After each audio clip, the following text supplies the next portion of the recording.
கல்யாணத்துக்கு அப்புறம் சப்தம் பேய் படத்தில் நடிச்சிருக்கீங்க. ரெண்டுத்துக்கும் என்ன டிஃப்ரென்ஸ் பார்க்குறீங்க? அதாவது கல்யாணத்துக்கு முன்னாடி பேய் படம், கல்யாணத்துக்கு அப்புறம். அதான் சொன்னேன்ல சார், கல்யாணத்துக்கு முன்னாடி பேய் மேல நம்பிக்கை இல்லை, கல்யாணத்துக்கு அப்புறம்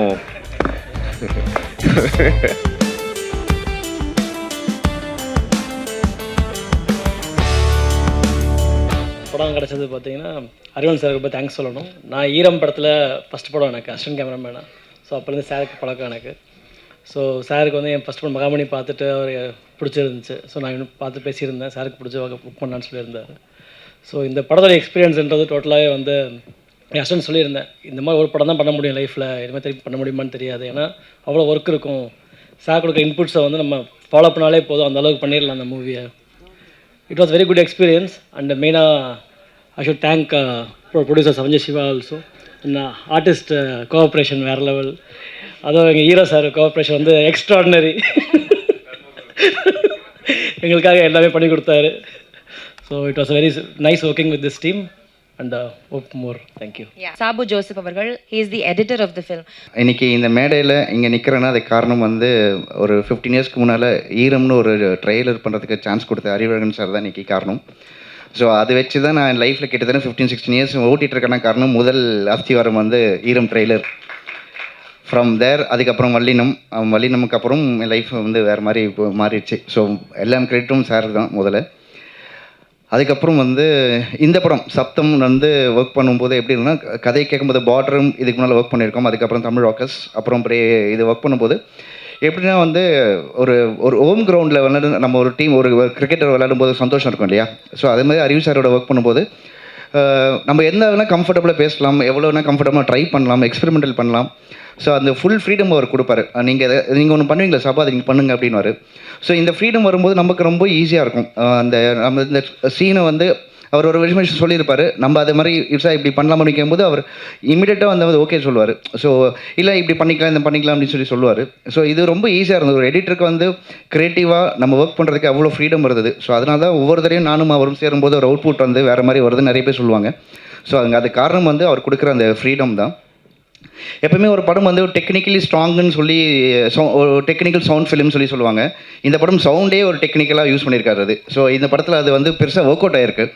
எப்படின்னா சின்ன சின்ன விஷயங்கள், மைன்யூட்டான விஷயங்களுக்கு சவுண்டுக்கு நான் ப்ரெஃபரன்ஸ் கொடுக்கணும். இந்த இடத்துல இந்த பேஸ் வேணும், இந்த இடத்துல இந்த கேப் வேணும், இந்த இடத்துல இவ்வளோ சைலன்ஸ் வேணும், அந்த சைலன்ஸில் ஒரு கதை சொல்லலாம். இந்த மாதிரி நிறைய விஷயங்கள் வந்து இந்த படத்தில் வந்து சவுண்ட்ஸ்க்கு இம்பார்ட்டன்ஸ் கொடுத்து நம்ம அந்த எடிட் பேஸும் அது மாதிரி செட் பண்ணியிருக்கோம்.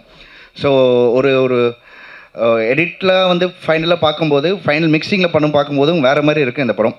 ஸோ ரொம்ப என்ஜாய் பண்ணி தரவாக ஒர்க் பண்ணோம். நான் மட்டும் இல்லை, என் அசிஸ்டன்ஸும் ஒவ்வொரு நாளுமே வந்து ரொம்ப ஹார்ட் ஒர்க் பண்ணி, ஏன்னா அவ்வளோ ஃபுட்டேஜஸ் இருக்கும், அவ்வளோ க்ரியேட்டிவ் ஐடியா இன்புட்ஸ் கொடுத்துட்டே இருக்க வேண்டியதாக இருக்கும் இந்த படத்தில். ஸோ அவ்வளோ மெனக்கட்டு ஒர்க் பண்ணியிருக்கோம். ஸோ கண்டிப்பாக இதை வந்து எல்லோரையும் என்ஜாய் பண்ண வைக்கும்னு நினைக்கிறேன். Thanks Savanji Siva sir. அப்புறம் நம்ம ஹீரோ வந்து எனக்கு ஒரு ஃபேமிலி ஃப்ரெண்ட் மாதிரி. எந்த டைமில் என்னாலும் அவருக்கு ஃபோன் பண்ணி பேசலாம், அவரும் எந்த டைமில் ஃபோன் பண்ணி பேசுவார். ஸோ அந்த மாதிரி ரொம்ப க்ளோஸ். அவர் மட்டும் இல்லை, அவங்க அண்ணன், அப்பா, நிக்கி மேம் எல்லாமே எல்லாமே அப்படியே ஃபேமிலியாக தான் இருக்கும். So nice working with you once again. அப்புறம் வந்து ஒர்க் பண்ண டிஓபி நானும் அவரும் மகாமுனி ஒன்றா ஒர்க் பண்ணோம். அப்புறம் இந்த படம், அப்புறம் உதயகுமார் அண்ணன் சவுண்ட் மிக்சிங், அவர் சொல்லவே தேவையில்லை, இந்த படத்தை மிகப்பெரிய ப்ளஸ் அவர். அதுக்கப்புறம் ஆர்ட் டைரக்டர், அவரும் ரொம்ப நல்ல இந்த படத்துக்கு என்ன வேணுமோ அதை வந்து க்ளீனாக டைமுக்கு நமக்கு பண்ணி கொடுத்ததில் அவர் டைரக்டர் சொல்லுவார். பட் ஸ்டில் நல்ல நண்பர், அவருக்கு அதை நான் சொல்கிறேன். So thanks to my assistant directors, அப்புறம் ப்ரொடியூசர் எல்லாருக்கும் ரொம்ப தேங்க்ஸ். தேங்க்யூ. அறிவழகனோட ஈரம் தவிர மீது எல்லா படம் நான் ஒர்க் பண்ணியிருக்கேன். அந்த படம் ஒர்க் பண்ணலையேன்னு ஒரு ஃபீல் இருந்தது. அதோட இது வந்து எனக்கு இந்த படத்தில் ரொம்ப திருப்தியாக இருந்துச்சு. ஜென்ரலாக எல்லோரும் வந்து டேரக்டர்ஸ் வந்து சார் சவுண்டுக்குன்னு நான் இந்த படத்தில் 2-3 சீக்வன்ஸ் வச்சுருக்கேன்னு சார் சொல்லுவாங்க. பட் இந்த படம் முழுக்க சவுண்டாகவே இருக்குது.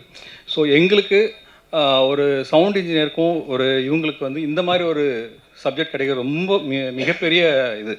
அவங்க கெரியரில் இந்த மாதிரி ஒரு படம் கிடைக்குமான்னு தெரியாது. ஸோ எனக்கு இந்த படம் கிடச்சிருக்கு. என்னோடய குருநாதர் வந்து தீபன் சட்டர்ஜி சார். அவர் ஊமை விழிகள் அந்த ஆபா சாரோட ட்ராவல் பண்ணியிருக்காரு.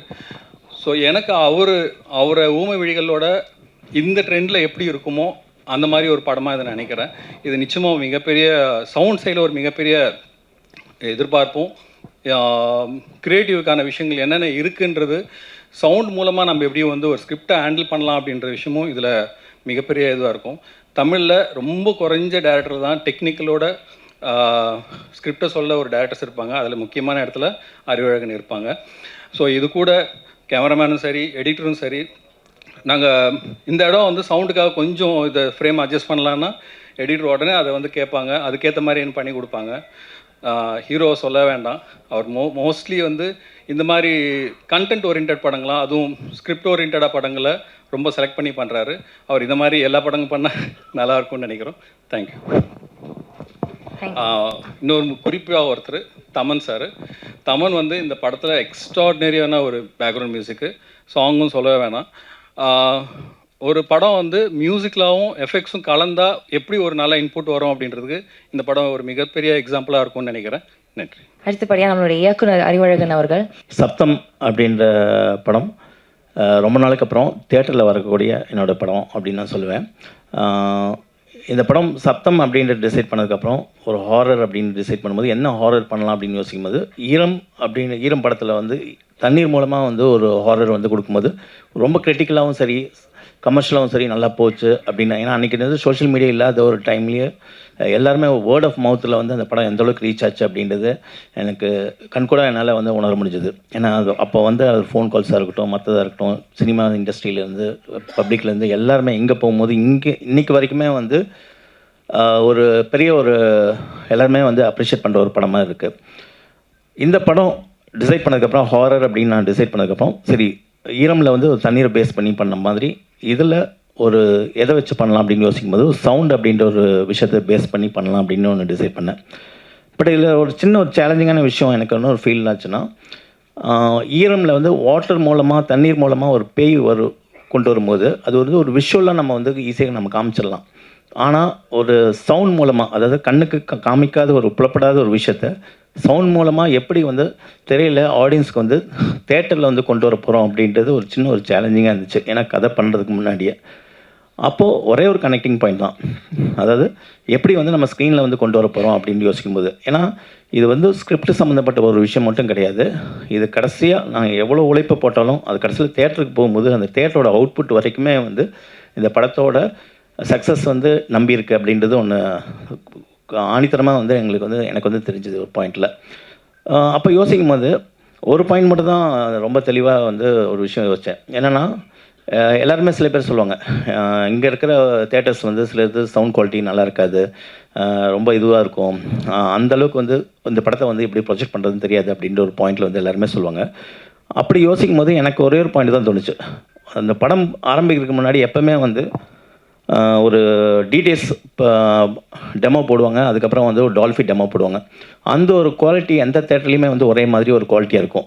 அந்த குவாலிட்டியை நம்ம படத்தில் வந்து கொண்டு வரணும் அப்படின்ற ஒரு டிசைட் பண்ணது ஒரு பாயிண்ட்டு தான். அதுக்கு என்னோடய உழைப்பு மட்டும் பத்தாது, அது ஸ்கிரிப்டாக இருக்கட்டும், இதுவாக இருக்கட்டும், அது சவுண்ட் இன்ஜினியர் உதயகுமார் சார், என்னோடய மோஸ்ட் சீனியர், நம்ம வல்லினம் படத்துலேருந்து நாங்கள் ட்ராவல் பண்ணிகிட்ருக்கோம் ஒரு பாயிண்டில். அது அப்புறம் எஃபெக்ட்ஸு சச்சின், இது எல்லோரும் சேர்ந்து, அதுக்கப்புறம் என்னோடய டெக்னீஷியன்ஸ் டிஓபி அருண், எடிட்டர் சாபு, அப்புறம் ரெகுலராக என்னோடய எல்லா படங்களுக்குமே வந்து லிரிக்ஸ் பண்ணுற வேகா சார், அப்புறம் தமன் மியூசிக் அப்படின்றது எல்லாருமே சேர்ந்து இந்த படத்தை வந்து உருவாக்கியிருக்கோம் அப்படின்னு நம்ம சொல்லலாம். இதில் சரி, ஹாரர் படம் பண்ணியிருக்கோம், இதுக்கும் மற்ற படத்துக்கும் என்ன வித்தியாசம் அப்படின்னு ஒரு விஷயம் சொல்லும்போது, ஒரு சினிமா அப்படின்னு மாதிரி யோசிக்கும் போது ஒரு என்டர்டெயின்மெண்ட், அதாவது சினிமான்றது ஒரு என்டர்டெயின்மெண்ட்டாக இருக்கலாம், ஒரு ஆடியன்ஸை வந்து என்கேஜிங்காக பண்ணுற ஒரு விஷயமா இருக்கட்டும். அதுக்கப்புறம் என்னை பொறுத்த வரைக்கும் ஒரு என்டர்டெயின்மெண்ட் இருக்கணும், அதே நேரத்தில் வந்து ஒரு பர்பஸ்ஃபுல்லாக இருக்கணும். இந்த படம் வந்து நம்ம ஏன் பண்ணோம், எதுக்கு பண்ணோம் அப்படின்றது ஆடியன்ஸ்க்கு வந்து ஒரு பர்பஸ்ஃபுல் நீடாக இருக்கணும் அப்படின்றது நான் யோசிப்பேன் ஒரு பாயிண்டில். என்ன தான் ஒரு பேய் படமாக இருந்தாலும் பேய் படத்துக்கு நிறைய ஜானர் இருக்குது. அதாவது ரொம்ப வந்து காமெடி, ஹாரர் காமெடி இருக்குது, அதுக்கப்புறம் ரொம்ப வந்து பயமுறுத்துகிற ஒரு ஹாரர் இருக்குது, இது ஒரு சூப்பர் நேச்சுரல் த்ரில்லர். ஈரம் எப்படி அவங்கள ஒரு எமோஷனாக, ஒரு ஸ்டோரியாக, ஒரு ஹாண்டிங் மொமெண்ட்டாக படத்தை கேரி பண்ணி எடுத்துகிட்டு போச்சோ, அதே ஃப்ளேவரில் இன்னொரு சைட், அதாவது ஈரம் வேறு சப்தம் வேறு, ஆனால் அதே ஃப்ளேவர் வந்து உங்களுக்கு வந்து ஒரு எமோஷனாக இருக்கட்டும், ஒரு ஸ்டோரியாக ட்ரைவ் பண்ணி கண்டென்ட் ஓரியன்டாக வந்து ட்ரைவ் பண்ணிட்டு எடுத்துகிட்டு போகிற விஷயமா இருக்கட்டும், ஒரு ஹாண்டிங்கான எல்லா விஷயங்களும் கரெக்டாக அதோட சரி அளவாக எடுத்துகிட்டு போகிற ஒரு படமாக கொடுத்துருக்கணும்னு நான் நம்புகிறேன் ஒரு பாயிண்டில். மெயின் அப்படின்னு பார்த்தீங்கன்னா என்னோடய டெக்னீஷியன்ஸை பற்றி நான் சொல்ல வரணும். டிஓபி அவர் சொன்ன மாதிரி மகாமணி படம் பார்த்ததுக்கப்புறம் ரொம்ப நாள் என் கூட வந்து ட்ராவல் பண்ணிவிட்டு கேட்டுட்டு சொல்லிட்டு இருந்தார். அப்போ மகாமணி படம் பார்த்ததுக்கப்புறம் எனக்கு ரொம்ப பிடிச்சிருந்துச்சு. அப்போ நான் சில விஷயங்கள் வந்து இந்த லைட்டிங்லாம் நல்லா பண்ணியிருக்கீங்க அப்படின்னு பர்டிகுலராக வந்து ப்ரிசைஸ் பண்ணி சொன்னதுக்கப்புறம் எப்பவுமே ஒரு படத்துக்கு வந்து நான் டோன் ஃபிக்ஸ் பண்ணிடுவேன். அது ஈரமாக இருக்கட்டும், வல்லினமாக இருக்கட்டும், எல்லா படங்களும் வந்து ஒரு டோன் ஃபிக்ஸ் பண்ணிடுவேன். இந்த படம் டோன் ஃபிக்ஸ் பண்ணும்போது எனக்கு கொஞ்சம் ஒரு சின்ன ஒரு ஆஸ்லேஷன் இருந்துச்சு. ஏன்னா ஈரம் ப்ளூ டோனு, இதுவும் ஒரு ஹாரர் படம், ஒரு ப்ளூ டோன் கொடுக்க போகிறோம். பட் எந்த விதத்தில் வந்து ஒரு சின்ன டிஃப்ரென்ஸ் கொடுக்கணும் அப்படின்னு யோசிக்கும் போது அப்போது டிஓபி அருண்கிட்ட இருந்து பேசும்போது அப்போ கொஞ்சம் வார்ம் ஆட் பண்ணிக்கலாம் சார் அப்படின்ற ஒரு பாயிண்டில் வந்து சொன்னப்பில் அது கேட்டோன்னே வந்து எனக்கு வந்து கரெக்டாக பட்டுச்சு. ஏன்னா ஒரு சின்ன ஒரு கோல்ட் டோன், ஒரு ப்ளூ ஆஸ் வெல் அஸ் வந்து ஒரு வார்ம் டோன் இருந்துச்சுன்னா கண்டிப்பாக வந்து ஒரு சின்ன ஒரு வேரியேஷன்ஸ் வந்து நம்மளுக்கு வந்து ஈரம் படத்துலேருந்து டிஃப்ரென்ஸ் கிடைக்கும் அப்படின்றது எனக்கு தோணுச்சு ஒரு பாயிண்டில். அந்த விதத்தில் நிறைய இன்புட்ஸ், ஒரு டைரக்டரோட விஷன் ஆஸ் வெல் அஸ் வந்து இந்த ஸ்கிரிப்டுக்கு வந்து அவங்களோட விஷன் ஆஸ் இன்புட்ஸ் எப்போவுமே வந்து ஒரு படத்தில் நான் எதிர்பார்ப்பேன். அது எல்லாமே சேர்ந்து அமைஞ்ச ஒரு படமாகவும் இது அமைஞ்சிருக்கு. தேங்க்ஸ் அருண். அதுக்கப்புறம் எடிட்டர் சாபு என் கூட அவர் சொன்ன மாதிரி என்னோட ஈரம் ட்ரெயிலர்லேருந்து ட்ராவல் பண்ணுற ஒருத்தர். எப்போவுமே ஒரு எடிட்டிங்கில் வந்து நான் யோசிப்பேன், ஒரு director cut as well as வந்து ஒரு இன்விசிபிள் கட் அப்படின்றது ரெண்டு விஷயம் வச்சுப்பேன். ஒரு டைரக்டர் கட் அப்படின்றது நம்ம கரெக்டாக பார்த்துட்டு இந்த ஷாட் இவ்வளோ லென்த்தாக வேணும், இவ்வளோ தான் வேணும் அப்படின்றது டிசைட் பண்ணி கரெக்டாக ப்ரிசைஸ்டாக ஒரு டைரக்டர் ஆஸ் வெல் அஸ் ஒரு எடிட்டர் சேர்ந்து டிசைட் பண்ணுற ஒரு விஷயம். சில இடத்துல ஒரு மொமெண்ட்டில் வந்துட்டு நம்மளுக்கு மைண்டுக்குள்ளே விஷுவலில் இருக்கும், அதை வந்து கரெக்டாக நம்ம வந்து டிஃபைன் பண்ணி, அதாவது மைண்டுக்குள்ளே இருக்கும், அதை வந்து விஷுவல் பண்ண தெரியாது, சொல்ல முடியும். ஆனால் அது கரெக்டாக ப்ராப்பராக ஒரு இன்விசிபிள் கட்டாக எடிட்டர்னால் மட்டுமே முடிகிற சில விஷயங்கள் அப்படின்னு ஒன்று இருக்குது டைரக்டரை தாண்டி. அந்த விஷயங்கள் நான் வந்து சாப்பிட்டு சொல்வேன், சாப்பிட்டு இந்த இடத்துல எனக்கு இந்த ஒரு ஃபீல் வேணும், சம்திங் வந்து ஒரு கிளிச்சஸாக வரும் அப்படின்னு ஒரு விஷயம் எனக்கு தெரியும், சாப்பாடு அவுட்புட் எப்படி வெளில வரும் அப்படின்றது. அந்த விஷயம் பண்ணும்போது அது கரெக்டாக அந்த மேஜிக்கும் அந்தந்த டைமில் வந்து எந்தெந்த இடத்துல வந்து வேணும் அப்படின்றது கரெக்டாக வந்து இன்புட் கொடுத்துருப்பாரு. சபு தேங்க்ஸ் அலாட். ஏன்னா ஒரு எடிட்டிங் எப்போவுமே வந்து ஒரு படம் பார்த்து ஒரு ஃபஸ்ட் கட் பார்க்கும்போது அந்த இடத்துல கொஞ்சம் லேகாக இருக்குது அப்படின்னு இப்போ சொல்லுவாங்க. ஒரு படம் ஃபஸ்ட் காப்பி எடுத்து பிரிண்ட்லாம் போட்டதுக்கப்புறமே வந்து அங்கே ஒரு செகண்ட் ஹாஃபில் வந்து கொஞ்சம் லேகாக இருக்குது அப்படின்னு ஒரு விஷயம் சொல்லுவாங்க. நான் எப்பவுமே சொல்லுவேன், லேக் அப்படின்றது வந்து லென்த்தில் கிடையாது ஒரு பாயிண்டில். அப்படி லேக் இருந்துச்சுன்னா வந்து அது கதையிலே பிரச்சனை இருக்குது அப்படின்னு நான் ஒரு விஷயம் சொல்லுவேன். ஸோ கதையில் லேக் இருந்தால் தான் வந்து படத்தோட லென்த்தை வந்து கண்டிப்பாக வந்து லேக்னு சொல்ல முடியும். ஒரு 10 நிமிஷம் தூக்கனால வந்து ஒரு படம் வந்து உடனே நல்ல படம் ஆயிடாது ஒரு பாயிண்டில்.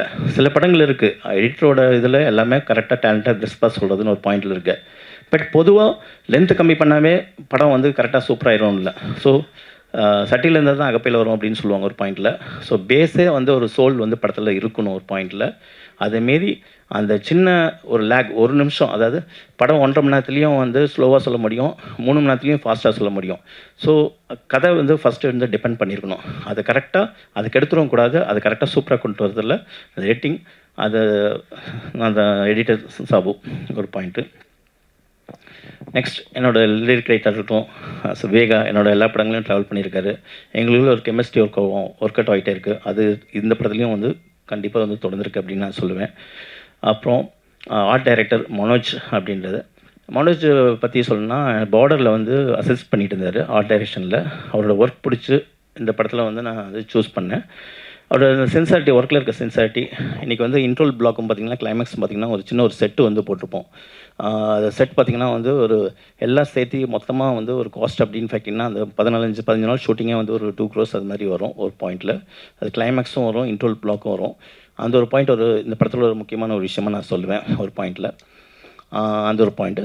நெக்ஸ்ட் படத்தில் வந்து சவுண்ட் எஃபெக்ட்ஸ் அப்படின்ட்டு பார்த்திங்கன்னா சச்சின் வந்து என் கூட வந்து பிஃபோர் பார்டர்லேருந்து ஒர்க் பண்ணிகிட்ருக்காரு. நெக்ஸ்ட்டு மிக்சிங் உதயகுமார் சார் ஜென்ரலாக சொல்லணும்னா இந்த படம் வந்து அவரே சொல்லியிருக்காரு, இந்த படம் வந்து எவ்வளோ பெரிய முக்கியமான படம் அப்படின்னு. ஃபஸ்ட்டு நாங்கள் டிசைட் பண்ண ஒரு விஷயம் வந்து எங்கே சவுண்டு வேணும், எங்கே ஜாஸ்தியாக வேணும் அப்படின்றத விட எங்கே சவுண்டு இருக்கக்கூடாது, எங்கே மியூசிக் இருக்கக்கூடாது அப்படின்றதுல டிசைட் பண்ணுறதுல 2 பேரும் வந்து ஒன்றா ட்ராவல் பண்ணணும்னு சொல்லலாம் ஒரு பாயிண்டில். ஸோ அவரோட அந்த எக்ஸ்பீரியன்ஸ் ஆஸ் வெல் அஸ் ஏன்னா பேரலாக நிறைய பெரிய பெரிய கமர்ஷியல் படங்கள் வந்து பண்ணிகிட்ருக்காரு. இன்னொரு பக்கம் இது டோட்டலாக வேற ஒரு ஜானரில் வந்து இந்த படம் வந்து பண்ணோம். அப்படி இருக்கும்போது அது கரெக்டாக ஷிஃப்ட் ஆகி வர்றது வந்து ரொம்ப பெரிய வந்து சாதாரண விஷயம் கிடையாது. அந்த ஷிஃப்டிங் ப்ராசஸ் வந்து எனக்கு வந்து அவர்கிட்ட வந்து ரொம்ப பிடிச்சது ஒரு பாயிண்டில். ஸோ இந்த படத்துக்கு இப்படி தான் பண்ணோம், உங்கள் படத்துக்கு இப்படி தான் பண்ணோம் சார் அறிவு அப்படின்றது உரிமையாக வந்து ஒரு விஷயத்தை வந்து சொல்கிறதா இருக்கட்டும், நம்ம பாயிண்ட் எடுக்கிறதா இருக்கட்டும், அவரோட பாயிண்ட்டை வந்து ஈஸியாக அக்செப்டபிள் பண்ணுற ஒரு விஷயமா இருக்கட்டும், அந்த ஒரு ட்ராவலில் ஜேர்னியில் தான் வந்து இந்த படம் வந்து முடிச்சோன்னு நம்ம சொல்லலாம். நெக்ஸ்ட் அப்படின்னு பார்த்தீங்கன்னா producer Shavanji Siva, distributor as well as ஒரு 200 படத்தில் வந்து ஒர்க் பண்ணியிருக்காரு. இந்த படம் ஒரு குற்றம் 2-3யோட சக்ஸஸ் எப்படின்னா, ஒரு கமர்ஷியல் சக்ஸஸ் வந்து எந்த அளவுக்கு வந்து வேற ஒரு பக்கம் வந்து ஒரு அப்ரிஷியேஷன் கிடைக்கும் அப்படின்றது எனக்கு தெரிஞ்சுது. நிறைய டிஸ்ட்ரிபியூட்டர்ஸ், நிறைய தியேட்டர் ஓனர்ஸ் வந்து கால் பண்ணி பேசினாங்க. அப்படி ஒருத்தர் மூலமாக எனக்கு கிடைச்சது தான் ஷவன்ஜி சிவா. ரொம்ப நாள் வந்து அந்த படம் பண்ணணும் அப்படின்னு யோசிச்சுட்டு இருந்தார். இப்போ ஒரு ரைட் டைமில் வந்துட்டு ஆதி சாருக்கும் எனக்கும் ரெகுலர் ஒரு காண்டாக்டில் வந்துட்டு அவர் திருப்பி வந்தார். இந்த படம் பண்ணோம். எப்போயுமே ப்ரொடியூசர் வந்து சொல்லுவாங்க, இது வேணாம் சார், இது வேணாம் சார், எதுக்கு சார் இவ்வளோ செலவு பண்ணுறீங்க அப்படின்ட்டுலாம் சொல்லுவாங்க. இந்த படம் வந்து அவரோட ப்ரொடக்ஷனில் நான் ஒரு ஃபர்ஸ்ட் காப்பியே பண்ணியிருக்கேன். அப்போ வந்து இந்த இதில் வேணாம் சார்னு சொல்லுவாங்க ஒரு பாயிண்டில். ஆனால் அவர் தான் ஒரு பாயிண்ட் வந்து இந்த படம் வந்து ரொம்ப பெருசாக பண்ணுங்கள், நல்லா பண்ணுங்கள் அப்படின்ற ஒரு பாயிண்டில் இன்னும் ஒரு எக்ஸ்ட்ரா இந்த படத்தை வந்து பெருசாக்கிறதுக்கான ஒரு பெரிய ஒரு உந்துதல் அப்படின்றது சொன்னால் ப்ரொடியூசர் நான் ஷவன்ஜி சிவா தான் சொல்வேன். அவருக்கு வந்து என்னோடய தேங்க்ஸ் சொல்வேன். ஏன்னா இந்த ஒரு படத்தை வந்து இவ்வளோ தூரம் நினச்சபடி எடுக்கிறது அப்படின்ற ஒரு விஷயம் வந்து இந்த படத்தில் வந்து எனக்கு இன்னொன்று வந்து நல்லா கை கொடுத்துருக்குன்னு நான் சொல்லுவேன் ஒரு பாயிண்டில். அந்த விதத்தில் நான் ப்ரொடியூசர் ஷவன்ஜி சிவா அவருக்கும் நான் தேங்க்ஸ் சொல்லிக்கிறேன். நெக்ஸ்ட் அப்படின்னு பார்த்தீங்கன்னா தமன் பாய்ஸ்லேருந்து எனக்கு வந்து ரொம்ப பழக்கமான, ரொம்ப ட்ராவல் பண்ணுறோம். 2 பேரும் வந்து வாடா போட அளவுக்கு வந்து ஒரு ஃப்ரெண்ட்ஸு. தைரியமாக வந்து என்னால் வந்து சண்டை போட முடியும் ஒரு பாயிண்டில். அந்த சண்டை வந்து மியூசிக்கில் இருக்காது. சீக்கிரம் மியூசிக் வேணும் கொடுன்னு அப்படின்னு தான். அது எல்லா மியூசிக் டேரக்டரில் இருக்கிற பிரச்சனை தான். ஒரு மியூசிக் டேரக்டருக்கும் ஒரு டைரக்டருக்கு இருக்கிற ஒரு பிரச்சனை. பட் அது அவுட்புட் வரும்போது அதோட அமேசிங் வந்து அது எப்படி வந்து கரெக்டாக எக்ஸாக்டாக வந்து நம்ம எப்படி ஒரு விஷயம் நம்ம எப்படி கதையை யோசிக்கிறோமோ அதே மாதிரி கதையை வந்து இசையாக யோசிக்கிற ஒரு பாயிண்டில் வந்துட்டு அந்த மெயின் பிஜிஎம்மாக இருக்கட்டும், அது வந்து தமன் அப்படின்றது இந்த படத்தில் வந்து எந்தளவுக்கு ஒர்க் பண்ணிக்கிறான்றது இப்போ உதய் சார் சொன்ன மாதிரி கண்டிப்பாக நீங்கள் உங்களுக்கு வந்து நோட்டபுளாக இருக்கும் ஒரு பாயிண்டில். ஸோ நெக்ஸ்ட் ஆதி. ஒவ்வொரு வாட்டியும் எல்லோரும் இன்டர்வியூஸ் வந்து இப்போ எடுத்தப்போ ரிவ்யூஸ் எல்லோரும் எடுத்தப்போ வந்து எல்லோரும் சொன்னாங்க 15 இயர்ஸ் கழிச்சு இந்த படம் பண்ணுறீங்க அப்படின்ற மாதிரி ஈரம்க்கு அப்புறம் அப்படின்னு. அப்போ தான் தெரியும் வந்து ஒரு 15 இயர்ஸ் ஆச்சா அப்படின்ற ஒரு பாயிண்ட். ஏன்னா எங்களுக்குலாம் அந்த ரேப்பர் வந்து நடுவில் அடிக்கடி நாங்கள் மீட் பண்ணிவிட்டு பேசும்போது அப்போ வந்து என்ன படம் பண்ணலாம் அப்படின்னு சொல்லும்போது நிறைய விஷயங்கள் ஆக்ஷன் சப்ஜெக்ட் எல்லாமே பேசுவோம். அந்த ட்ராவல் போயிட்டே இருக்கும் ஒரு பாயிண்டில். கரெக்டாக வந்து ப்ராஜெக்ட் வந்து கரெக்டாக செட் ஆகாமல் போயிட்டுருக்கோம். அப்போ ஒரு ஹாரர் படம் எடுக்கலாம்னு சொல்லும்போது அப்போ தான் டிசைட் பண்ணது இந்த சப்தம் அப்படின்றது. சப்தம் டிசைட் பண்ணதுக்கப்புறம் அதுக்கான டைம் வந்து கரெக்டாக இப்போ தான் எங்களுக்கு வந்து அமைஞ்சிருக்கு. எப்போயுமே ஒரு டைரக்டருக்கு பார்த்திங்கன்னா ரொம்ப கம்ஃபர்டபுள் அப்படின்றது வந்து எப்போயுமே அது வந்து தேவை. கம்ஃபர்டபுள் நான் என்ன சொல்கிறேன்னா, நம்ம நினச்ச விஷயம் வந்து நம்ம நினச்ச கதையை நம்பி ஒருத்தர் உள்ளே வரணும் அப்படின்றது. ஸோ எனக்கு சில டிலே காலதாமதம் அப்படின்றது நான் படத்துக்கு போகிற உழைப்பு கிடையாது. அது 100% அந்த உழைப்பு கிடையாது. என்னோடய ஸ்கிரிப்டிங் ப்ராசஸ் அப்படின்னு பார்த்திங்கன்னா வந்து ஒரு 6 மாதமோ 8 மாதமாக ஷூட்டிங் வந்து பார்த்திங்கன்னா எல்லா படங்களும் 4 படங்களும் பார்த்திங்கன்னா வந்து 45 நாள்லேருந்து 55 நாள் இதுதான் ஷூட்டிங். என் தமிழ் ராக்கர்ஸ் அதாவது 5.5 மணி நேரம் படம் Tamil Rockers series web series அதுவே வந்து 53 நாளில் முடித்த ஒரு விஷயந்தான். சினிமா உங்களுக்கு எப்படின்னு தெரியும், ஒரு விஷயத்தை பிடிச்சிட்டாங்கன்னா அதை வந்து கரெக்டாக வந்து அது மேலே வந்து ஸ்டாம்ப் பண்ணிகிட்டே இருப்பாங்க. பட் எனக்கான ஒரு ப்ரொடியூசர் எனக்கான ஒரு விஷயம் வந்து தேடி வராங்க அப்படின்னு ஒரு பாயிண்ட் இல்லை. நம்ம விஷயத்தை வந்து நம்ம சரியாக பண்ணுறோம். ஒரு படத்தை எடுத்தோம்னா 45 நாளில் முடிக்கிறோம் அப்படின்ற ஒரு பாயிண்டில் அதுக்கு ஒரு உண்மையாக இருந்து நம்ம பண்ணிகிட்ருக்கோம் அப்படின்றத அதுதான் இந்த வருஷம் நம்ம ட்ராவல் பண்ணிகிட்ருக்கு. நம்ம ஒரு உழைப்பு உண்மையாக போட்டுட்ருக்கோம். அதுக்கான ட்ராவல் வந்துட்டுருக்கு அப்படின்றத நோக்கி தான் நான் போயிட்டுருக்கேன். மற்றபடி படங்கள் டிலே அப்படின்றது அதுவாக எடுத்துக்கிற ஒரு டைம் பேசிஸ் அப்படின்றத எடுத்துக்கிறேன். ஏன்னா ஒரு படத்தோட லேட் அப்படின்றது அதாவது என்னோடய படங்கள் இல்லை, வேறு எந்த படமெல்லாம் எடுத்துக்கலாம், ஒரு ஆர்டிஸ்டோட கால் சீட்டாக இருக்கட்டும், ஃபண்டிங்காக இருக்கட்டும், இது மாதிரி நிறைய விஷயங்கள் இருக்குது. ஸோ அதில் ஒரு பாயிண்ட்டாக வந்து ஒவ்வொரு படங்களும் வந்து அப்புறம் ஒரு கதை சொல்லி அதை வந்து அண்டர்ஸ்டாண்ட் பண்ணி புரிஞ்சு அதுக்கு ஒரு ப்ரொடியூசர் கரெக்டாக ப்ராப்பராக அடித்து அந்த ப்ராசஸ் அப்படின்றது ஒவ்வொரு டேரக்டருக்கும் ஒரு லென்த் எடுத்துக்கும் ஒரு பாயிண்டில். ஸோ இதெல்லாம் சேர்த்து பார்க்கும்போது அந்த படம் வெளில வரும்போது அதுக்கான ஒரு டைம் எடுத்து ஒரு டிலே மாதிரி ஒரு விஷயமாக தோணுது. அதுதான் தவிர ஒரு குவாலிட்டிக்கும் ஒரு டைம் டேக்கிங்க்கும் வந்து ஒரு குவாலிட்டியான கண்டென்ட் கொடுக்கணும்னா வந்து கண்டிப்பாக டைம் எடுத்து தான் பண்ணணும் அப்படின்ற ஒரு விஷயமே கிடையாது. அதில் எனக்கு வந்து உடன்பாடே கிடையாது. எந்த ஒரு விஷயத்தையும் கரெக்டாக நம்ம தெளிவாக போனோம்னா அது கரெக்டாக ப்ராப்பராக வந்து சக்ஸஸ்ஃபுல்லாக கொடுக்கலாம். அது ஒரு குவாலிட்டியான கண்டென்ட்டை கொடுக்கலாம் அப்படின்றது தான் ஒரு பாயிண்ட்டு. பட் இந்த படம் எனக்கான ஒரு அதிகான ஒரு ஏற்கனவே பண்ண படங்கள்லேருந்து இன்னொரு வந்து அதிகமான ஒரு அதிக செலவு, அதிக பிரம்மாண்டத்தை நோக்கி ஒரு விஷயத்தை வந்து பண்ணதான் நான் ஒரு ஃபீல் பண்ணுறேன். நெக்ஸ்ட் அப்படின்னு பார்த்திங்கன்னா, சரி இந்த படத்தில் ஓவரால் ஒரு பாயிண்ட்டை வந்து நம்ம வந்து கதையாக நம்ம சொல்லியிருக்கோம். ஒரு ஹாரர் படம் மட்டும் இல்லாமல் இந்த ஹாரர் படத்தில் கொஞ்சம் சயின்டிஃபிக்காக இன்ஃபர்மேஷனாக ஒரு எமோஷ்னலாகவும் சேர்ந்து ஒரு ப்ளே பண்ண ஒரு படமாக தான் இது ஒரு வரியில் நான் சொல்லணும்னு பார்க்குறேன். அதுக்கு மீறி இந்த படத்தில் வந்து என்ன விஷயம் நான் சொல்லியிருக்கேன்னா, நான் கஷ்டப்பட்டு பண்ணேன் அப்படின்னு நான் வந்து சொல்லவே மாட்டேன் என்றைக்குமே. ஏன்னா லைஃப்பில் வந்து எந்த ஒரு தொழிலாக இருந்தாலும் எல்லாமே வந்து பார்த்திங்கன்னா கஷ்டப்பட்டு தான் நம்ம வந்து செய்கிறோம் ஒரு பாயிண்டில். ஸோ அதை வந்து நம்ம விரும்பி செய்கிறனால தான் வந்து ஒரு பாயிண்ட்டாக நம்ம யோசிக்கிறோம். ஸோ கஷ்டப்படுறது வந்து நம்மளை மீறி சில விஷயங்கள் வந்து நம்ம எதிர்பாராத சில விஷயங்கள் நடக்கும்போது அப்போ வந்து நம்ம கஷ்டப்படுறோம். பட் எல்லாமே வந்து நம்ம விரும்பின ஒரு பொருளுக்காக தான் நம்ம போகும்போது அதுக்கு வந்து அது ஒரு கஷ்டமே கிடையாது ஒரு பாயிண்டில்.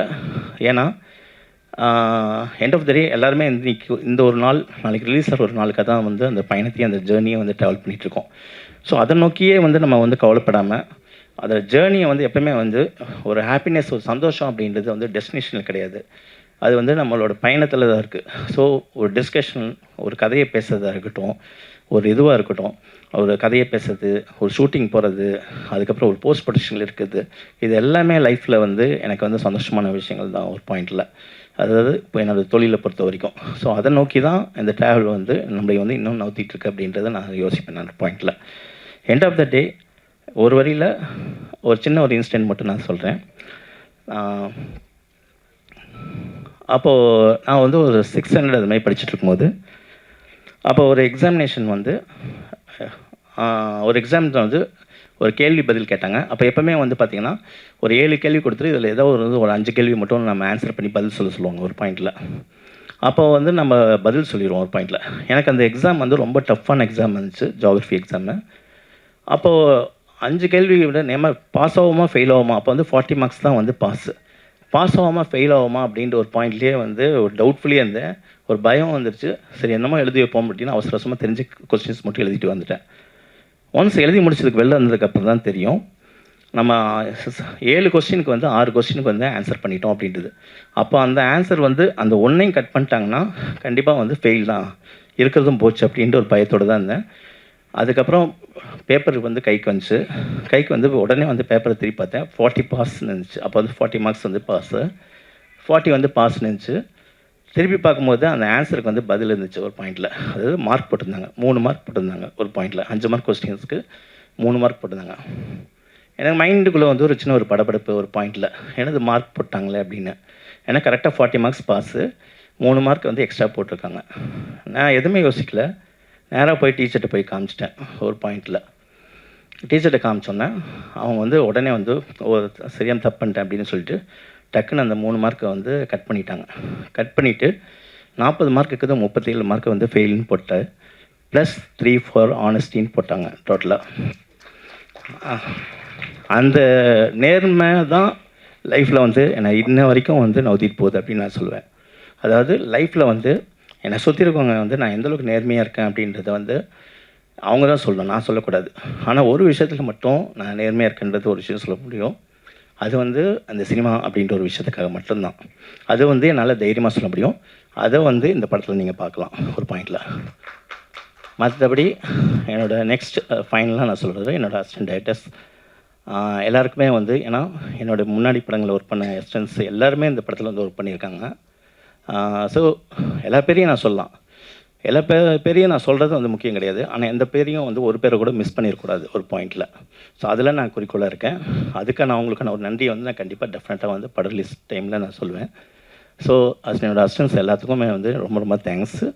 அண்ட் ஃபைனல் பத்திரிகை நண்பர்கள் எல்லாருக்குமே, ஒரு படம் நான் டிஸ்கஷன் லெவல்லேருந்து போகும்போதே வந்து நான் ஒன்று டிசைட் பண்ணுவேன்.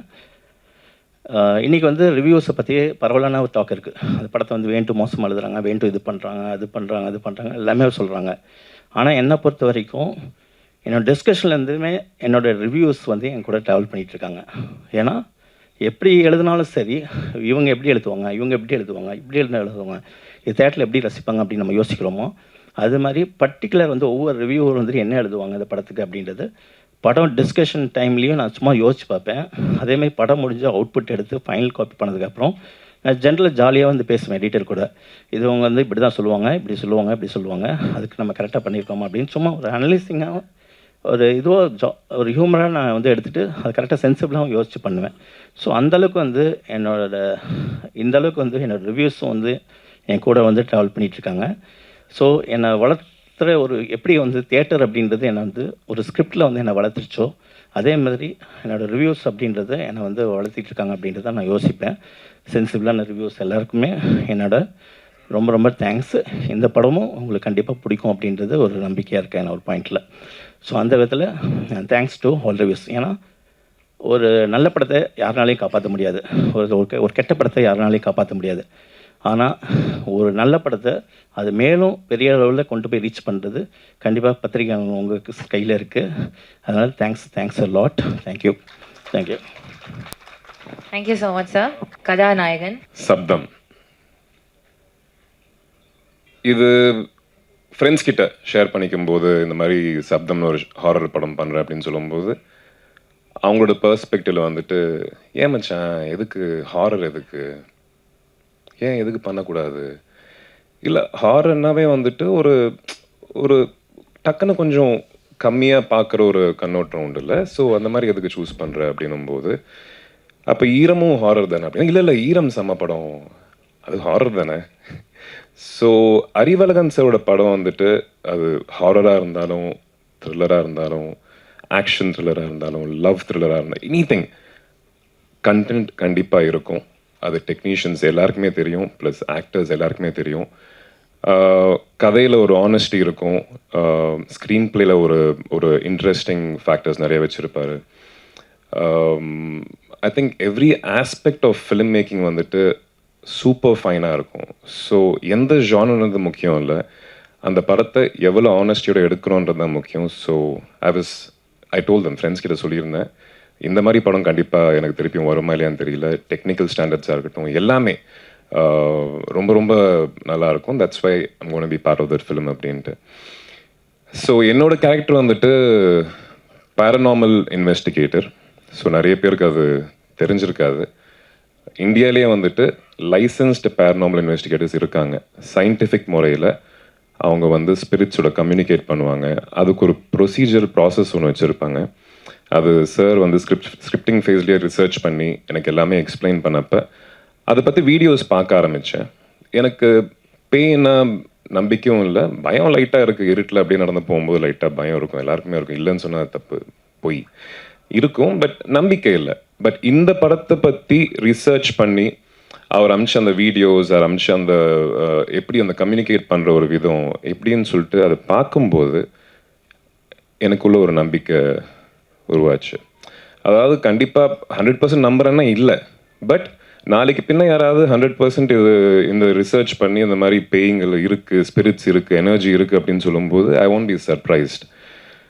ஸோ ஐ திங்க் கண்ணுக்கு தெரியாத கடவுள் மேலே நம்ம அவ்வளோ நம்பிக்கை வச்சு எனக்கு இது நடக்கணும், இந்த படம் சூப்பர் ஹிட் ஆகணும் அப்படிலாம் வேண்டிக்கிறோம்ல, அந்த மாதிரி கண்ணுக்கு தெரியாத விஷயங்கள் நிறைய இருந்திருக்கலாம் அப்படின்ற ஒரு நம்பிக்கை இந்த படத்து மூலியமாக எனக்கு வந்தது. இந்த கதை, இந்த படம் ஒர்க் பண்ணுறப்ப இந்த படம் முழுக்க இந்த கேங்கோடது, அவங்களோடது மட்டும்தான். Director, cameraman, editor, art director, sound designer, Thaman, இவங்களோட படம் மட்டும்தான். நிறைய படம் பார்க்கும்போது எப்படியும் நீங்கள் பார்க்க போகிறீங்க. ஹாலிவுட் படம் மாறி இருக்கு அப்படின்னு சொல்லுவோம்ல, நம்ம ஊரில் அதோட பெட்டர் ஸ்டாண்டர்ட் கொடுக்க முடியும்னு சொல்லிட்டு இவங்க ப்ரூவ் பண்ணியிருக்காங்க. I think whole credit goes to them.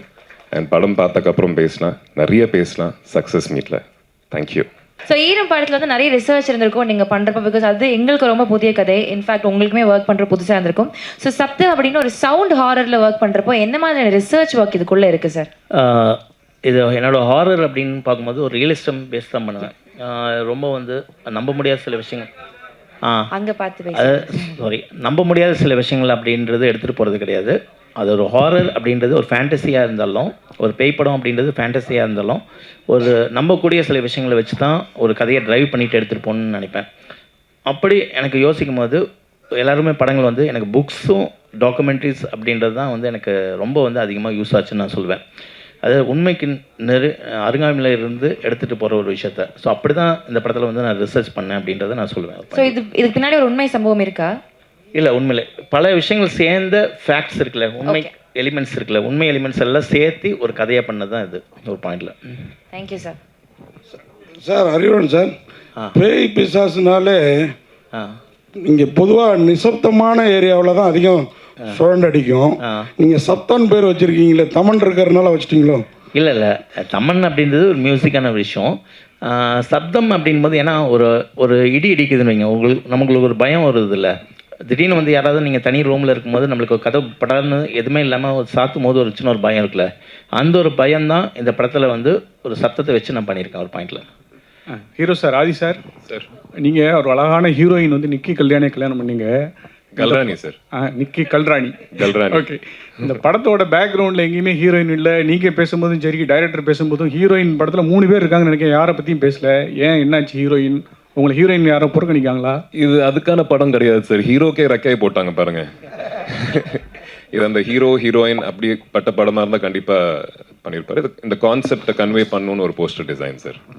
அடுத்த படத்தில் கண்டிப்பாக ஹீரோயினோட மெயினாக என்னென்னா, இப்போ வந்து ஃபார் எக்ஸாம்பிள் சிம்ரன் லைலா அப்படின்றது வந்து ஒரு அப்போ வந்து எவ்வளோ பெரிய முன்னணி நடிகைகள் இன்றைக்கி வரைக்கும் ஒரு மதிப்பு மரியாதை அவங்கள்ட்ட இருக்குது அப்படின்றது உங்களுக்கு நல்லாவே தெரியும் ஒரு பாயிண்டில். ஸோ இந்த கதைக்குள்ளே வர்றாங்க அப்படின்னா அவ்வளோ சீக்கிரம் ஈஸியாக வந்துட மாட்டாங்க ஒரு பாயிண்டில். அதாவது இந்த கதைகள் வந்து ஓகே பண்ணி வர்றது அப்படின்றது. ஸோ எத்தனை காட்சிகள் அப்படின்றத விட என்ன மாதிரியான கேரக்டர், எந்த மாதிரியான ஒரு ஆழம் இந்த டெப்த்துக்குள்ளே வந்து அந்த கதைக்குள்ளே இருக்குது அப்படின்றனால தான் உள்ளே வருவாங்க. அப்படி தான் 2 பேருமே வந்து ஓகே சொல்லி இந்த கதைக்குள்ளே வந்திருக்காங்க. ஸோ ஃபஸ்ட்டு முதல் முறையாக வந்து சிம்ரன் அவங்களும் சரி, லைலா அவங்களும் சரி, முதல் முறையாக வந்து ஒரு ஃபஸ்ட்டு கான்டாக்டே வந்து இந்த கதை படத்து மூலம் தான். ஆனால் படத்துக்கான முழு உழைப்பையும் வந்து அவங்க வந்து சூப்பராக கொடுத்துருக்காங்க ஒரு பாயிண்டில். இன்றைக்கி வந்து ஃபஸ்ட்டு அந்த அவுட்புட்டும் பார்த்துட்டாங்க. இன்ன வரைக்கும் வந்து ஒரு பெரிய ஒரு வெல்விஷராக இன்ன வரைக்கும் படத்தை வந்து பாராட்டி அதை நல்லா கண்டிப்பாக டெஃபினட்டாக வந்து ஆடியன்ஸ் எடுத்துகிட்டு போவோம் அப்படின்றது 2 பேரோட என்கரேஜ்மெண்ட்டும் இந்த படத்துக்கு இருக்குது ஒரு பாயிண்டில். ஸோ கரெக்டான டைமில் நாங்கள் எல்லாருமே வந்து மீட் பண்ணுவோம் ஒரு பாயிண்டில். அதான் சார். ஆதி சார், சார் கல்யாணத்துக்கு முன்னாடி ஈரம்ங்கிற பேய் படத்தில் நடிச்சிங்க, கல்யாணத்துக்கு அப்புறம் சப்தம் பேய் படத்தில் நடிச்சிருக்கீங்க. ரெண்டுத்துக்கும் என்ன டிஃப்ரென்ஸ் பார்க்குறீங்க? அதாவது கல்யாணத்துக்கு முன்னாடி பேய் படம், கல்யாணத்துக்கு அப்புறம். அதான் சொன்னேன்ல சார், கல்யாணத்துக்கு முன்னாடி பேய் மேலே நம்பிக்கை இல்லை, கல்யாணத்துக்கு அப்புறம் இல்லை சார், நீங்கள் நினைக்கிற மாதிரி இல்லை சார். டேரக்டர் சார், படம் பிரமாதமாக பண்ணியிருக்கீங்க, எல்லாம் நல்லா பிரமாதமாக இருக்குது. இந்த சப்தம்னு இந்த டைட்டில் வந்து பளிச்சுன்னு தெரிகிற மாதிரி மக்கள் ரீச் ஆகிற மாதிரி இல்லையே. எழுத்து இல்லை, என்னென்னா இப்போது அந்த ஒரு கேள்வியாக வருது இல்லை ஒரு பாயிண்டில். ஸோ அதுக்காக வந்து நம்மளுக்கு புரியாமல் இருக்கக்கூடாது. ஏன்னா எண்ட் ஆஃப் த டே வந்து எல்லாமே ஆடியன்ஸ்கிட்ட போய் சேர்க்கணும் அப்படின்றதுக்காக தான் ஒரு படம் பண்ணுறோம். அதே நேரத்தில் ஒரு பாயிண்ட் வந்து நம்ம ஒரு க்ரியேட்டிவிட்டி பாயிண்ட் இருக்குல்ல ஒரு விஷயத்த, அந்த விஷயத்த வந்து அழகாக வந்து சப்தம், இப்போ சில பேர் நோட் பண்ணி சொன்னாங்க, சப்தம்ன்றது அந்த ஃபாண்ட்லேயே வந்து சூப்பராக பண்ணிடுங்க. ஸோ அந்த பாராட்டும் நம்ம எடுத்துக்க வேண்டியது இருக்குது. இல்லை, அந்த இதுக்கு இது கொடுத்து தான் வந்து மதிப்பு கொடுத்து தான் வந்து ஃபஸ்ட்டே சொன்னாங்க எங்களுக்கு படிக்கிறதுக்கு முடியலன்னு. அப்போ தான் ஸ்பாண்ட்டை வந்து இன்னும் கொஞ்சம் பெருசு பண்ணோம். நாங்கள் பெருசுனா கொஞ்சம் இன்னும் புரிகிற மாதிரி கொஞ்சம் பண்ணோம் ஒரு பாயிண்டில். அதுக்கு மதிப்பு கொடுத்து நாங்கள் ஒன்று பண்ணியிருக்கோம் ஒரு பாயிண்டில். சார் சார், படத்தில் வவ்வாலுக்கு என்ன பங்கு இருக்குது? படத்தில் வவ்வால் கண்டிப்பாக ஒரு பங்கு இருக்குங்க ஒரு பாயிண்டில். அதாவது சப்தம் அப்படின்ற ஒரு பாயிண்ட்டுக்கும் வவ்வாலுக்கும் பேய் படத்துக்கான ஒரு சின்ன ஒரு கனெக்டிங் பாயிண்ட் வந்து இந்த படத்தில் கொடுத்துருக்கோம் ஒரு பாயிண்டில். அது கண்டிப்பாக சும்மா ஒரு படத்துக்காக வந்து சும்மா சம்மந்தம் இல்லாமல் யூஸ் பண்ணுறதில்ல. ஒரு பேய் படம்னா உடனே வவ்வால் யூஸ் பண்ணியிருக்கோம் அப்படின்றது கிடையாது. ஒரு பேய் படம்னா வந்து வவ்வால், இடி, மின்னல், அதுக்கப்புறம் எல்லாமே காமிப்போம். ஒரு பாலடைஞ்ச பங்களா அப்படின்றது அது அப்படிலாம் இல்லாமல் இந்த வவ்வால் அப்படின்றது வந்து ஒரு பாயிண்டில் வந்து கரெக்டான ஒரு மீனிங்ஃபுல்லாக கொடுத்துருக்கோம் ஒரு பாயிண்டில். சார், ஈரம்ன்ற படத்தில் வந்து ஒரு தண்ணியில் வச்சு பண்ணீங்க நீங்கள். இப்போ இதில் வந்து இந்த வவ்வால் சம்மந்தப்பட்ட எல்லாத்தையும் வச்சு பண்ணுறீங்களே, அதனுடைய என்ன கதை சொல்லுங்களேன். கதை உங்களுக்கு ட்ரெய்லரில் கொஞ்சம் சொல்லியிருக்கோம். இப்போ நீங்கள் பேய் கதை, இந்த கதையை வந்து செலக்ட் பண்ணி எடுக்க காரணம் செலக்ட் பண்ணது காரணம் தான். எப்படின்னா வந்து எல்லா டேரக்டருக்கும் வந்து ஒரு சின்ன ஒரு அடையாளத்தை வச்சுட்டு போவோம். இப்போ ஈரம் வந்து தண்ணீரில் ஒரு பேய் அப்படின்னு சொல்லும்போது ஒரு பெரிய ஒரு வந்து ஒரு அப்ரிஷியேஷன், ஒரு பாராட்டு கொடுத்தீங்க. ஒரு இடம் கொடுத்தீங்க. ஸோ இப்போ அடுத்து ஒரு பேய் படம்னு கொடுக்கும்போது ஒரு சவுண்டு பேஸ் பண்ணி ஒரு சேலஞ்சிங்காக ஒரு படத்தை கொடுக்கணும் அப்படின்ற ஒரு பாயிண்ட் தான். கதை February 28 சார். டேரக்டர் சார், ஆதி சாருக்கு வந்து ஈரம் கொடுத்தீங்க. ஸோ அது வந்து மக்கள் மனசில் ஈரமாக நல்லா வந்துச்சு உங்களுக்கு கூட்டம்லாம். சப்தம் அது வந்து அவர் சினிமா கேரியரில் வெற்றி சப்தமாக மாறதுக்கான வாய்ப்பு இருக்கா? கண்டிப்பாக எந்த ஒரு படம் ரிலீஸ்க்கு முன்னாடி எந்த ஒரு டைரக்டர் கேட்டாலும் கண்டிப்பாக படத்து மேலே ஒரு நம்பிக்கையில் சொல்லுவாங்க. எங்களால் வந்து ஒரு நம்பிக்கை வந்து 100% வைக்க முடியும். ஒரு நல்ல படம் கொடுத்துருக்கோம், அது படம் ரிலீஸுக்கு முன்னாடி ஒரு அருமையான படம் கொடுத்துருக்கோம், நல்ல படம் கொடுத்துருக்கோம். அது வந்து நான் சொல்கிறதில்ல, படம் பார்த்தவங்கள வச்சு தான் நான் சொல்கிறேன் ஒரு பாயிண்டில். ஸோ அந்த விதத்தில் வந்து ஆதிக்கும் சரி, எனக்கும் சரி, என்னோட டீம் மெம்பர்ஸ்க்கும் சரி, இந்த படம் வந்து நல்ல ஒரு அடையாளத்தை கொடுக்கும் அப்படின்றது நான் நம்புகிறேன். ஒரு லைட்டிங் சொன்னீங்க பேசிகிட்டு இருக்கும்போது. ஸோ மணிரத்னம் சார் வந்து லைட்டிங் மெயினாக பார்ப்பார். அவர் வந்து அந்த பிங்க் கலர் அதெல்லாம் இருக்கும், ஓம் கண்மணி அந்த மாதிரிலாம். ஸோ அதேமாரி உங்கள் ஈரம் படத்துலையும் ப்ளூ ஷேடு சொன்னீங்க, இதுலேயும் ப்ளூ ஷேடு ப்ளஸ் அந்த ஓம் சொல்லியிருந்தீங்க. இந்த லைட்டிங் எவ்வளோ முக்கியம்? லைட்டிங் கண்டிப்பாக ரொம்ப ரொம்ப முக்கியமான விஷயம். ஒரு முக்கியமான விஷயம் சொன்னால், படத்தில் வந்து கேரக்டர் வந்து ஈரம் படத்தில் கூட வந்து ஒரு ஆஃப் ஷேடோ வந்து லைட்டிங் வந்து கட் பண்ண சொன்னேன் ஒரு பாயிண்டில் மனோஜ்கிட்ட. அப்போ வந்து மனோஜ் சொன்னப்பில் உண்மையிலே யாருமே வந்து ஒரு ஆர்டிஸ்ட்டுக்கு வந்து ஒரு லைட்டிங் வந்து ஆஃப் லைட் போதும் அப்படின்றது யாருமே சொல்ல மாட்டாங்க. ஃபேஸில் வந்து பளிச்சுன்னு எங்களுக்கு வேணும் அப்படின்னு தான் சொல்லுவாங்க. ஃபஸ்ட் டைம் வந்து நீ சொல்லியிருக்கேன் அப்படின்னு ஒரு விஷயம் சொல்லுவேன். ஸோ லைட்டிங் அப்படின்றது ஒரு கேமராமேனுக்கும் அது கதையில் வந்து ஒரு பங்காக கொண்டு போகணும், ஒரு டைரக்டருக்கும் அதோட நாலேஜ் வந்து கண்டிப்பாக இருக்குன்னு நான் யோசிக்கிறேன். ஒரு மேக்கிங் அப்படின்றது வந்து எங்கே வரும்னா, ஒரு நல்ல இயக்குனருக்குள்ள ஒரு நல்ல ஒளிப்பதிவாளர் இருக்கணும், அதே மாதிரி ஒரு நல்ல ஒளிப்பதிவாளருக்குள்ள ஒரு நல்ல இயக்குனர் இருக்கணும் ஒரு பாயிண்டில். அப்படி ரெண்டும் சேரும்போது ஒரு ப்ராப்பரான ஒரு மேக்கிங் அப்படின்றது வரணும். அந்த நாலேஜ் வந்து 2 பேருக்குமே இருக்கணும் அப்படின்றத நான் யோசிக்கிறேன். இப்போ சமீபத்தில் வந்த படங்களில் பார்த்தீங்கன்னா சப்தம் சவுண்டு தான் வந்து கெடுத்துச்சு நிறைய இதுவை, படத்துடைய நிறைய இறைச்சலாக இருக்குது அப்படின்ற மாதிரி. ஸோ இந்த படத்தில் சப்தம் எந்த அளவுக்கு இருக்கும்? அதான் நான் ஏற்கனவே சொன்ன மாதிரி நானும் என்னோடய சவுண்ட் இன்ஜினியரும் என்ன டிசைட் பண்ணேன்னா, எப்போவுமே ஒரு மியூசிக்கோட வேல்யூவும் ஒரு சவுண்டோட வேல்யூவும் எப்போ தெரியும்னா, ஒரு சைலண்ட்டுக்கு அப்புறம் தான் தெரியும் ஒரு பாயிண்டில். ஒரு அமைதிக்கு அப்புறம் தான் வந்து அதோட வேல்யூ தெரியும். ஸோ அந்த அமைதியும் இந்த படத்தில் இருக்கும், அந்த சவுண்டும் இந்த படத்தில் இருக்கும். அந்த ஒரு விஷயம் கான்சியஸாக இருந்துடும், அந்த இறைச்சல் அந்த ஆடியன்ஸை வந்து டிஸ்டர்ப் பண்ணக்கூடாது, ஆனால் சைக்காலஜிக்கலாக டிஸ்டர்ப் பண்ணணும் ஒரு பாயிண்டில். அதோட லென்த் அப்படின்ட்டு தான் நாங்கள் வந்து கேர்ஃபுல்லாக இருந்துக்கிட்டோமே தவிர, மற்றபடி படம் ஃபுல்லாக வந்து லெவலில் ஏற்றி ஜாஸ்தி பண்ணி ஆடியன்ஸை வந்து அப்படியே வந்து கதற விடணும் அப்படின்ற ஒரு பாயிண்டில் கிடையாது ஒரு பாயிண்டில். சார் இப்போ நீங்கள் பார்த்தீங்க 2 hours படம்னு சொன்னீங்க, நாங்கள் ஒரு கிளிம்ஸ் பார்த்தோம். அதில் வந்து ஒரு 2 minutes சம்திங் 1 minute தான் இருக்கும். அதில் வந்து ஒரு பீப் போட்டிருந்தீங்க. அது எங்களால் இப்போ இந்த நேரத்தில் அந்த சவுண்ட் ரொம்ப டிஸ்டர்ப் பண்ணுச்சு. சரிங்களா, ஒரு பெரிய படத்தையே அந்த சவுண்ட் டிஸ்டர்ப் பண்ணால்தான் தான் படமே ஓடலை. சரி, இந்த படம் வந்து மக்களை வந்து டிஸ்டர்ப் பண்ணாமல் பார்க்க வைக்குமா? டெஃபினட்டாக கண்டிப்பாக பார்க்குவோம். அதாவது நீங்கள் இன்றைக்கி வந்து ப்ரெஸ் பீப்புள் ஒரு சவுண்டை எதிர்பார்த்து ஒரு சப்தம்ன்றது ஒரு சவுண்டை பேஸ் பண்ணி ஒரு படம் பண்ணியிருக்காங்க அப்படின்றதுக்காக நீங்கள் அங்கே வந்திருக்கீங்க ஒரு பாயிண்டில்.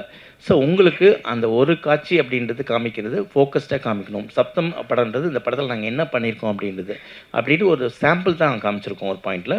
அந்த சாம்பிள் வந்து படத்தில் வந்து சில சாம்பிளாக தான் இருக்குமே தவிர வெவ்வேறு விதமாக தான் இருக்குமே தவிர மொத்த படமாகவே வந்து உங்களுக்கு வந்து இறைச்சல் அப்படின்ற ஒரு பாயிண்ட் வந்து இருக்கவே இருக்காது. கண்டிப்பாக டெஃபினட்டாக அது 100% நான் வந்து ஷூராக சொல்லிப்பேன் ஒரு பாயிண்டில்.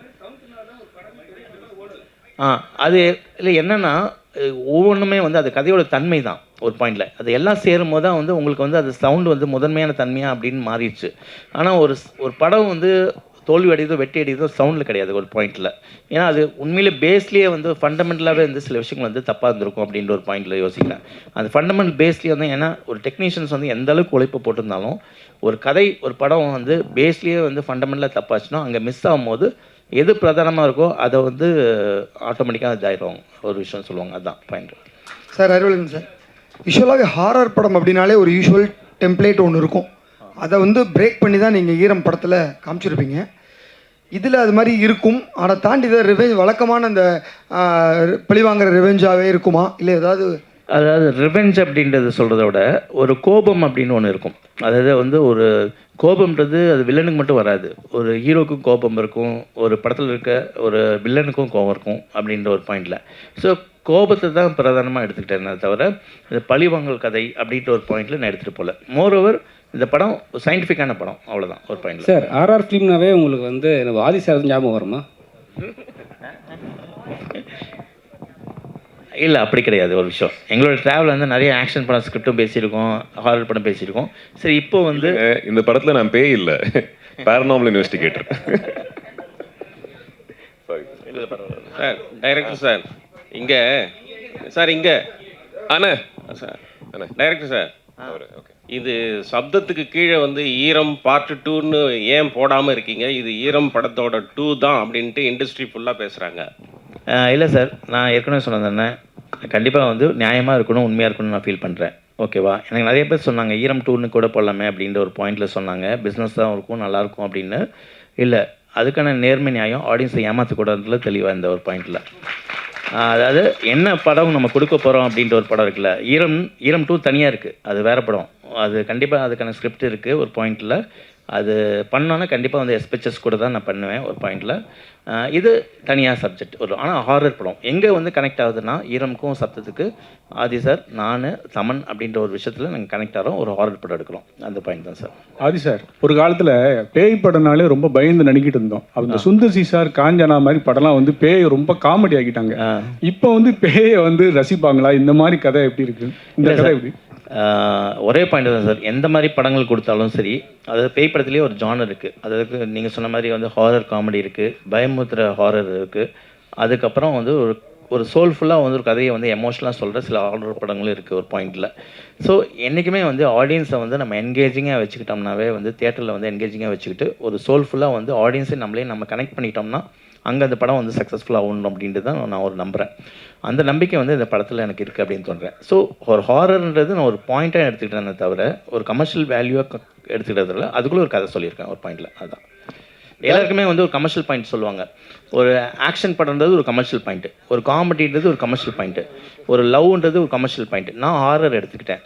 ஆனால் இந்த எல்லா படங்களும் வெற்றி பெறது வந்து ஏதோ ஒரு இடத்துல வந்து உங்கள் இடத்துல கனெக்ட் ஆகணும் ஒரு பாயிண்டில். ஸோ அந்த கனெக்ஷன் வந்து ஒரு விஷயம் நான் நம்புகிறேன். டைரக்டர் சார், இந்த படத்தில் ஆதிபுரோ வந்து அவரோட கேரக்டர் வந்து ஒரு பேரநார்மல் இன்வெஸ்டிகேட்டர். பேரநார்மல் ஆக்டிவிட்டிங்கிறது ஹாலிவுட்டில் ஒரு ஃபேவரட்டான தீம். அந்த எலிமெண்ட்ஸ் இதில் நிறைய இருக்கா? அதாவது அல்ட்ராசோனிக் வேவ்ஸ் மூலமாக தான் பேட், அதாவது வௌவால் நிகழ்வுகள் எல்லாம் இருக்குங்கிறதும் அது ஒரு இடத்துல ஒரு டைலாக்ல மென்ஷன் ஆயிருந்தது, which is a fact. Paranormal ஆக்டிவிட்டியும் இந்த அல்ட்ராசவுண்ட் வேவ்ஸ் அந்த பேட் மூவ்மெண்ட்டுக்கும் எப்படி லிங்க் பண்ணியிருக்கீங்க? லிங்க் பண்ணல, நான் அதான் சொன்னேன். ஒரு பேரநார்மல், அதாவது ஒரு கோஸ்ட் இன்வெஸ்டிகேட்டர் அப்படின்னாவே ஒரு ஆவியை வந்து சயின்டிஃபிக்காக ஒரு அறிவியல் பூர்வமாக வந்து அணுகுறவர் அப்படின்ற ஒரு பாயிண்டில். ஸோ அதை அணுகும்போது அவர் கிராஸ் பண்ணுற விஷயங்கள் எல்லாமே தான் வந்து நீங்கள் டெய்லரில் பார்த்த சின்ன சின்ன விஷயங்கள். அது படமாக பார்க்கும்போது ஓகே கோர்வையாக வந்து ஒரு கனெக்டிங் பாயிண்ட் வரும் ஒரு பாயிண்டில். ஸோ அப்படி தான். ஸோ எல்லாமே வந்து ஒரு எமோஷனலாக கனெக்டிங் பாயிண்ட்டாக ஒரு ஹாரிஃபிக்காக நான் சொல்லியிருக்கேன் ஒரு பாயிண்டில். சார் ஆதி சாருக்கு ஒரு கேள்வி. சார் ஆதி சார், நீங்கள் தமிழில் நிறைய படங்கள் பண்ணீங்க. படங்கள் எல்லாமே வந்து இட் வாஸ் கிரிட்டிக்கலி அக்ளைம்டு. படம் நல்லா போச்சு இல்லைன்றதை விட ஆதியோட ஆக்டிங் வாஸ் அப்ரிஷியேட்டட். பட் இருந்தாலும் ஏன் உங்களோட வாய்ப்புகள் இங்கே கம்மியாக இல்லை யூ சூஸ் ஃபிலிம்ஸா எனக்கு இந்த மாதிரி தான் பண்ணணும் அப்படின்ற ஒரு கட்டாயத்தில் இருக்கீங்களா நீங்கள்? வாய்ப்புகள் தான் கம்மிங்க. அதுக்கான காரணம் என்னவா நீங்கள் பார்க்குறீங்க சார்? தெரிலங்க, அது எனக்கு தெரியல. நான் ஓடிக்கிட்டு தான் இருக்கேன், கால் வலிக்கல, இன்னும் ஓடிக்கிட்டே இருப்பேன். ஐ திங்க் எக்ஸ்பெக்ட் பண்ணுறேன் நல்ல படங்கள், நல்ல வாய்ப்பு, நல்ல ப்ரொடக்ஷன் ஹவுசஸ்லேருந்து வரும்னு எக்ஸ்பெக்ட் பண்ணுறேன். என் வீடு இங்கே தாங்க, நான் எங்கேயும் போகல. நான் தெலுங்கு படம் பண்ணணுன்னா ஃப்ளைட் ஏறி ஷூட்டிங் பண்ணிட்டு திருப்பியும் வீட்டுக்கு தான் வருவேன். ஸோ இங்கே தான் இருக்க போகிறேன். நல்ல வாய்ப்புகள் வந்தால் அதிகமான படங்கள் பண்ணணுன்ட்டு எனக்கும் ஆசையாக இருக்குங்க. சார் டைரக்டருக்கு ஒரு கேள்வி. சார் பேரநார்மல் இன்வெஸ்டிகேட்டர் அப்படின்னு சொன்னீங்க. ஓகே, அப்படின்னா வந்து நீங்கள் வந்து இந்த ஆவிங்களோடையோ இல்லை அந்த ஸ்பிரிட்ஸ் கூட பேசுறது அப்படின்னு. பட் என்னை பொறுத்த வரைக்கும் நான் ஒன்று கேட்குறேன் sir, isn't it a cruelty to the spiritsன்ற மாதிரி பார்க்கக்கூடாதா? ஏன்னா நீங்கள் வந்து ஒரு ஸ்பிரிட்ன்றது ஒருத்தர் இறந்ததுக்கு அப்புறமா இருக்குது, அவங்க அமைதியாக இருக்க வேண்டிய ஒரு கட்டாயத்தில் தான் இருக்காங்க. அப்படி இருக்கும்போது நீங்கள் அவங்க கிட்ட போய் பேரநார்மல் இன்வெஸ்டிகேட்டராக நீங்கள் சொல்கிறீங்க, இல்லைன்னா யாரும் சிலர் வந்து நிறைய பேர் இருக்காங்க போய் ஆவி கிட்ட பேசல. அப்படி போய் பேசும்போது doesn't it disturb the spirits? அவங்களோட பீஸை நீங்கள் கெடுக்கிற மாதிரி இல்லையா? இந்த படமாக போச்சு சார், பட் நீங்கள் இந்த படம் பண்ணதுனால அதை நான் உங்களை கேட்குறேன் அந்த ஒரு கேள்வி. இல்லை ஆக்சுவலாக பார்த்தீங்கன்னா ஒரு டிஸ்டர்ப் பண்ணுற ஆவி அப்படின்றது தான் வந்து இவரோட இதுவே போகுது. அது ஒரு பேரநார்மல் இன்வெஸ்டிகேட்டர் அப்படின்றது இவர் எடுத்துகிட்டு போகிறது பாயிண்ட்டில். அதாவது இன்னொரு கேட்டகரி இருக்குது, அதாவது ஆவி கூட ஜென்ரலாக பேசுறது. அதாவது ஒரு ஆவி கூட வந்து நம்ம போய் பேசலாமா, சில சொல்யூஷன் கிடைக்கணும் அப்படின்றதுக்காக தான் நம்ம போகிறோம். அது ஏதோ ஒரு இடத்துல நம்மளை கூட கம்யூனிகேட் பண்ணிகிட்டு இருக்கும்போது தான் நம்ம திருப்பி கம்யூனிகேட் பண்ணுறோம். நாமளே போய் வாலண்டரியாக வந்து நம்ம போய் வந்து சரி இந்த ஆவிட்ட போய் பேசலாம் அப்படின்ற ஒரு பாயிண்டில் இல்லை. ஸோ நம்மளுக்கு வந்து ஒரு ஏக்கம் இருக்கும் ஒரு பாயிண்டில். அதாவது அது சொந்தத்துலேயாக இருக்கட்டும், அதுக்கப்புறம் வந்து யாராவது நம்மளுக்கு நம்மளை டிஸ்டர்ப் பண்ணாலும் சரி, அப்போ வந்து ஒரு ப்ராப்பர் கம்யூனிகேட்டராக ஒரு அறிவியல்பூர்வமாக வந்து இவரோட பங்கு வந்து இவரோட பணி வந்து இருக்கும் ஜாப். அப்படி தான் அதோட டிஸ்டர்ப் பண்ணும்போது தான் அதோட நோக்கமே வந்து இவங்க வந்து உள்ளே போகிறாங்க ஒரு பாயிண்டில். அது படத்துலேயே ரொம்ப அழகான சீன்ஸ் ஒன்று ரெண்டு இருக்குங்க, நீங்கள் கேட்குற விஷயம் கன்வே பண்ணும்.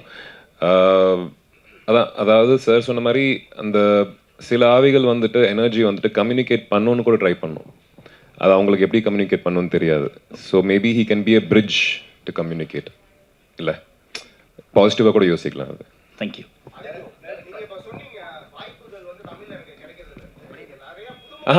கம்மின்னு சொன்னாங்க, கிடைக்கிறது. இது தமிழ் படம் தானே.